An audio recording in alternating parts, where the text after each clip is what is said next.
Welcome back, everybody. My guest this evening is the host of the Dan MacDonald Show on AM800.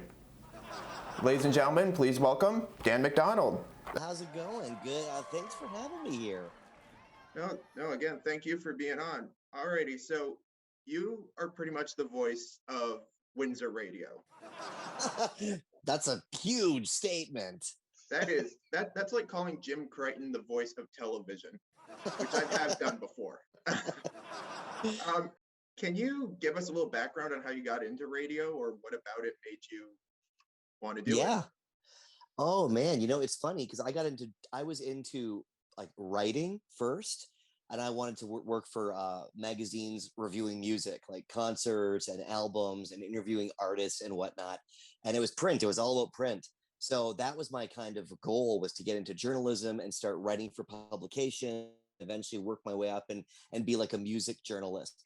And it was kind of a matter of getting my first little writing gig at a local publication. I met somebody who had similar interest in music as me. He worked for the same publication that I was working for, and he said, this is 21 years ago. He said, why don't we start a radio show on CJAM? CJAM is still going today, strong, and love CJAM, big fan. And we decided to do a weekly 1 hour show, and we partnered up and we started doing it. And I really loved it. And we carried that show volunteer for 7 years. It ran with us, me and him hosting it. And I was doing writing for small publications. I was being a server for a while too at restaurants and bartending. But I always kept this little 1 hour radio show with him. I really enjoyed it. Then I got hired at the radio stations that I'm working at now, AM800. At the time, it was 89X, 93.9, and M580. And so I got hired there, not as a DJ, but as a writer. And I was writing for them. I thought, this is one step closer. And I started writing music blogs for them and reviews for the station 93.9. And a job posting came up for an announcer on air at 93.9. And I did not apply to it. I thought, I wouldn't be qualified for that. I want to be a writer. I'm more of a writer. I'm not really a DJ. And then I didn't apply. And the deadline to apply came and went. And then I heard through the grapevine that the people who were doing the hiring thought, why in the world didn't Dan apply? That's weird that he wouldn't apply. He seems like this would be right up his alley. So that got back to me, and I went and saw the boss, and I said, oh my God, I heard that you wanted me to apply. I didn't think I'd have a chance. He said, how would you not have a chance? You've been doing radio for free, unpaid, for 7 years, and you know the music. You write about the music. You go see the shows. You're a shoo-in. Make me a demo tape, and we'll talk. You still have time. Extended the deadline. So I said, no problem. I'll make it a demo tape right away. Ran back up to my writing office and Googled how to make radio demo, because I really had no idea. So I made myself a demo and I got the job. And that was back in 2007. I got the job as the afternoon drive announcer, which is 3 to 7 on 93.9 The River. And it's been a really fun climb and fun adventure ever since. So really, it was a matter of right place, right time, luck, and a lot of work, because I was just doing what I loved. So it all kind of came together organically, and that's how it came to be. Yeah, I mean, when you're doing what you love, it just flies by. Oh yeah. The volunteer thing for CJAM, I mean, I didn't even think of it as volunteering. It was a show, and I forgot that, it was volunteer time. And I even forgot that I was doing it because I loved it so much. Think of that as experience to put on me, because it was just something fun that I did. And the show, it still runs today. Trevor Klundert, who hosted it with me back then, he still is the sole host of the show. It's being syndicated now in other cities, in Ontario, I think in the US too. It airs Monday nights on CJAM. It's a wonderful show. It's called Girly So Groovy, and it still airs 21 years later. So he's still going strong on CJAM. Awesome guy, and a great show. So I'm proud. I'm super proud that the show has lasted this long. It's kind of a classic CJAM show now. It's really cool. I'm happy to say I was kind of a part of the beginning of that. Have you gone back, like, as a guest, or no? He won't have me. No, I'm kidding. No, no. It's funny. I think I would love to one day. I think I did once. I think after I started on the River in 2007, I went back to do the New Year's Eve show with him, because we used to have a tradition of counting down our favorite records of the year. So I think I went back once, and I never really asked him. I'm sure he'd have me on for I'd love to one day to get back on there and join him on the air. But no, I really haven't. Not since probably 2008. So I'm horrible at math. That's something that goes hand in hand with being on the radio. So I don't know how many years ago that was, but it was 2008 last time I was on Girly So Groovy. But I would love to go back on. I'm still very good friends with Trevor to this day. I love his musical taste. He has phenomenal taste in music. Does a good job with the playlist of that show. Out of all your radio gigs, do you have like a moment that stands out, whether it's an interview or a segment? Oh, there's a lot. There's a lot. One of my favorite radio moments was interviewing the band Walk Off the Earth. It was on the air, and they were playing the Shores of Erie Wine Festival, and they were just, I didn't really know much about them. I'd never met them before. I didn't really get a chance to research. I didn't think I'd be doing an interview with them. So then they said, hey, Walk Off the Earth wants to come on since the river is broadcasting here. Do you want them to sit down with you and do a little chat? And I said, oh yeah, that's fun. I know, I love their music. We played them all the time. Yeah. So the whole gang of them came and sat down, and I was a little bit nervous. I'm like, I really only know the songs we play on the radio. I can't say I'm a fan, but they seem really cool. You know, they did the song where they're all on the guitar and everything. They're all of them playing the guitar. So they were really cool, really funny. And they were so comfortable and so relaxed and just so cool. It was one of the most fun interviews I ever did. And then here's what makes it my favorite moment.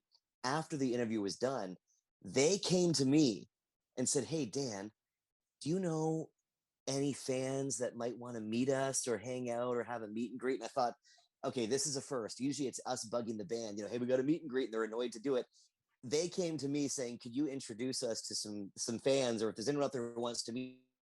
So I went out in the crowd and looked for people with Walk Off the Earth shirts on and said, hey, come with me, you come with me, you come with me, and took them back to meet Walk Off the Earth. And they were so phenomenal.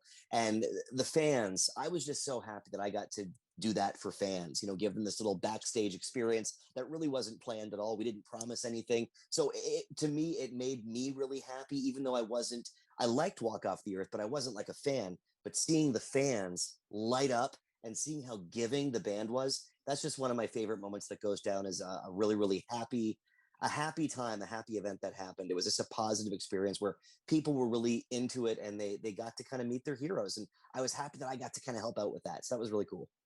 So in the world of radio, some people from AM800 transition or come over to CTV.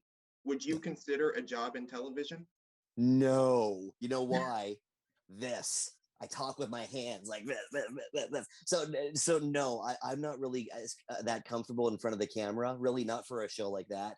I'm a made for radio guy. I'm way too self-conscious to be in front of the camera and do the prim and proper. I'm kind of a slobby dresser. I don't know that I'm always very camera ready. So I have no desire to take on TV at all. But you know what? Something I learned, if this radio thing taught me anything, is never say never. So I have no idea. If you would have asked me back in 2000, are you ever going to get into mainstream radio or do a talk show? I would have said, not a chance in hell. I want to be a music journalist. So you know what? Who knows where this is going to happen? I might be eating these words a few years down the road, because life is unexpected, and I plan for as much as I can, but I also prepare that I really can't plan for anything, because none of us know what's going to happen or how this whole game is going to play out. So I try to go with the flow and keep an open mind too. If you do eat those words, we have the footage to prove it. You do. Now you do. Yeah. So I'll come back on for a redemption or something if I do end up eating those words. You can't fake news it by pretending it wasn't, it didn't say it.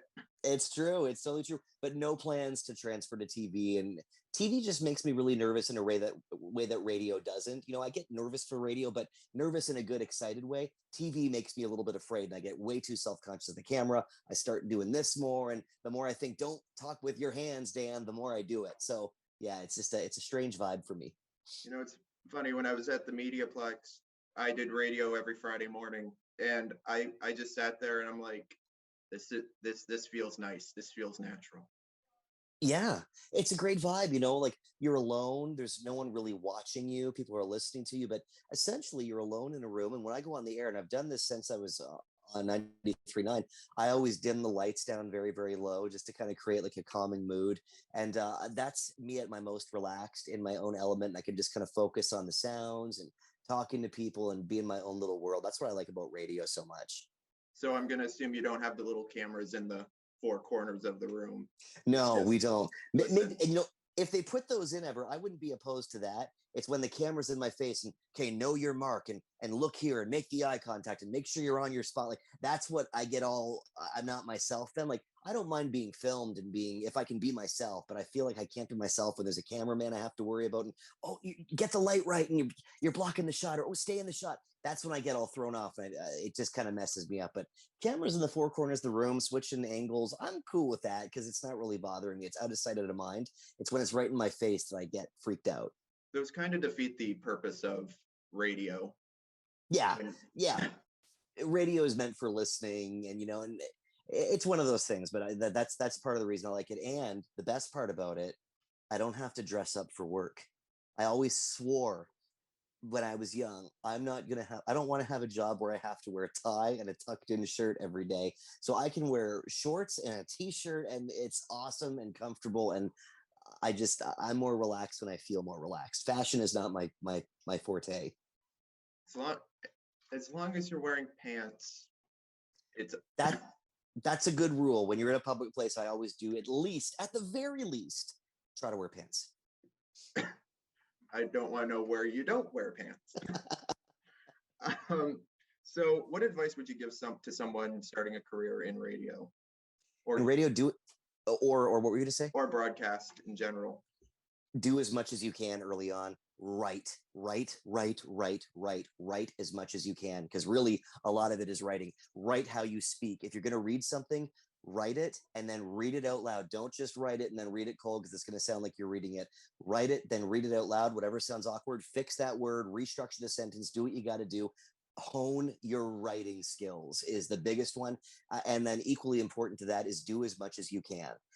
You really start, I mean, I don't want to say start at the bottom because any entry level position is a great opportunity, but start wherever you can and say yes. Don't be a doormat. You know what I mean? Don't be a doormat and get taken advantage of, but work your way up and don't be afraid to start here as long as you have that intention to work your way up and be prepared to be thrown curveballs, and be patient. I mean, I did volunteer radio for 7 years where I didn't get paid a single thing. And then even when I did get hired on 93.9 The River, I wasn't full-time on there for another 4 years. So, the biggest thing is I think people think, okay, I'm out of school. I graduated journalism too. I'm out of school. Hire me for the full-time radio gig. That might happen. It might, but it probably won't. So you got to be a little bit patient. I mean, I waited tables and wrote, for local publications for $50 a story for a couple of years and did the free radio thing for a while. Didn't even realize I was building up a portfolio for my job, but I was. So my advice would be aware of what you're doing. Every gig you take that's related, you think how you could use that for a future job and apply it and make it good. Just because it's a podcast or a teensy tiny publication or a community radio station doesn't mean you shouldn't treat it like it's your career. Treat it like it's your career and build from that. It's great blocks. Everything is a great stepping stone. So treat it like that. That would be my biggest advice. And I know it sounds tacky and cliche, but like the networking thing, like network as organically as you can. If you know what I mean, if you're into city council, then watch city council and talk to people and post about city council. If you're into music, then go to shows and write about shows on your blog or on your podcast. If you're into books, read the books and post reviews and talk to other authors and reach out to them online. Do what you love if you want to find a career in what you love. And hopefully somehow in that weird way that life plays out, the dots will get connected. And that's the best case scenario, but do and learn the whole way. That's some of the best advice I can give. So I'm actually glad you mentioned you graduated from journalism. What fond moment do you have from there? So many. I think my favorite moment was in my print class when it was for news writing. This would have been 21 years ago for news writing. I wrote a story and I really had no idea. Like I knew I was an okay writer. I knew I understood things. I knew I could put things together, but I never really took a crack at a news story before. And this was for the school paper. It was The Saint. I'm not sure if it was called The Saint now, but it was called The Saint. And I wrote a story and it was something I was really interested in and passionate about. And I got good quotes from people. I worked on it and I handed it in thinking, okay, that's the first one that I've ever written. Let's see what kind of feedback I get. And the teacher loved it. And it ended up on the front page of the Saint newspaper. And I thought, wow, like front page. And everyone's like, how did you get that front page? And I'm like, I don't know. And everyone's like, oh, you've clearly done this before. And it was a really cool, it was a little bit of validation that I needed. I'm really glad. And it could have been a failure and that would have been okay too. But I needed that little burst of confidence. It was a shot in the arm that kind of ignited me for the rest of the year. And I kind of took that momentum, that excitement, that energy, and I kept running with it. And that's, I think, part of the reason why I did really well when I was in the program. The program has changed so much. It's a different program altogether now, completely different from 21 years ago.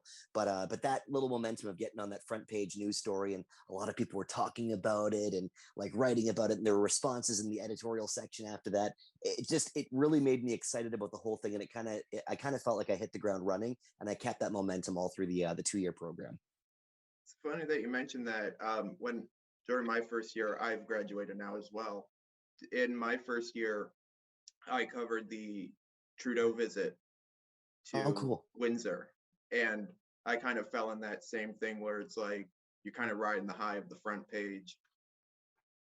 And Yeah, yeah. it was just really, it's really interesting. Did you get to talk to him? I did not get to interview him, but I did, manage to get some quotes and talk to Yeah, some no, people that were cool. there. So I love that was that. It huge. is. It's like riding a high. You're absolutely right. That's exactly what it felt like back in the day for me too. So Dan, or what do you do on your spare time? What does Dan MacDonald do when he's not on the radio? Hmm. I go for tons of walks, like long, long walks. I have like a goal. I have like a little pedometer app, and my goal is to hit about 10,000 steps a day. So that's usually my goal, and I'll go to various different parks. Like maybe it's around the neighborhood. Maybe it's down by the river. Maybe it's like Ojibwe. I love Ojibwe. I love Black Oak. I love Little River. I like going to different neighborhoods. I'll park in a neighborhood I've never been to and walk around it for a bit. That's one of my favorite things. I'm an avid reader. In fact, I have a horror book club that I host where once a month, me and about 10 other people pick a horror novel or a scary novel and we read it. And then we do like a book club thing and we talk about it. We're doing it all virtually right now because of the pandemic, but that's probably going to change now that things are opening up. We can meet in public again. But I have a book club, so I'm an avid reader. I'm an avid movie watcher. I love films, mainly indie films and documentaries. And I love horror films too. Horror is my favorite genre. I listen to a lot of music. I'm a huge music addict. I'm constantly listening to new music and old music and making playlists and talking about music. I still review albums too for some people. A friend of mine, he has a promotional company that he does where he brings bands to town. That's going to start up again, and I write reviews for him sometimes. And it's really fun. I kind of keep busy doing things like that. I love going to live shows, live music shows. That's my number one favorite thing to do, whether it's a local show. I mean, before the pandemic hit, I was going to like 3 or 4 shows a week, whether it was something in Toronto, in Detroit, or something local here, because I host a music show too on AM800 called Here and Now, a local music show. And so I'm heavily a big supporter of local music. So music, books, movies, long walks, and I kind of like chilling at home sometimes too with the reading and the movies and stuff. I love a nice relaxing night just as much as I love hitting Detroit and hanging out and going to a live show at like L Club or Deluxe Flux or St. Andrews Hall or Loving Touch or wherever. So yeah, it's I kind of do all the things that I used to do when I was a teenager. In truth, I haven't really grown up a whole lot since I was a kid. I'm still doing the same things, and you know what? That's completely fine with me. I'm good this way. So, as you mentioned horror films, do you have a particular favorite? Ooh, that's like picking a favorite child. But if I really had to go back and pick a favorite horror film, it would be the one that has scarred me since I was about 6 years old. And to this day, I still think about it. It made me afraid of trees in the window.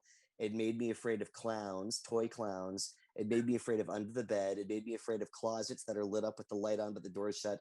The original 1982 Poltergeist. That is my favorite horror film because it's so much fun and it's so genuinely terrifying. Because what struck me about it was it looked like houses that all my friends grew up in as a kid. It was a haunted house, but it didn't look like a haunted house. It was like a suburban house with this normal family, and it was a really nice neighborhood, a new development. It looked like a lot of areas that I see in Windsor. but then it was this terrifying, horrible story about a little girl who gets sucked into her closet, and like there's scary clowns, and the tree comes in and grabs the kid.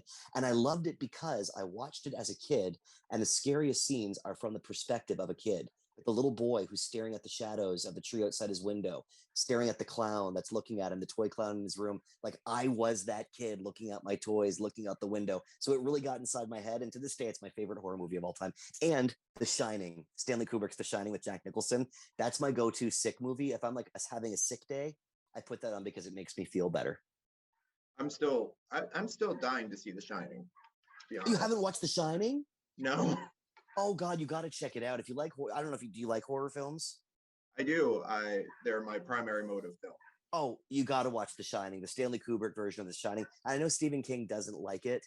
He hates Jack Nicholson in it, but I maintain I love the book The Shining too by Stephen King, but I stand by the Stanley Kubrick film. I think it's genius. I think it's phenomenal. I love it. It's a phenomenal film. You got to check it out.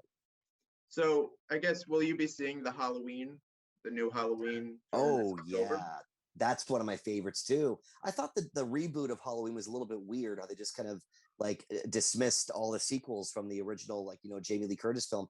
But I loved it all the same, and I can't wait for Halloween Kills. That's like one of my most look forward to films of the fall, and I'm so pumped that we finally get to go back to the movie theater too. Because as much as I love watching at home, I can't wait to watch them on the big screen, especially an iconic film like Halloween Kills. Halloween was actually my first horror film that I've actually watched in theaters. Oh, cool. And I was just preparing, I'm like, oh my God, I'm gonna pee myself. It's oh, go on.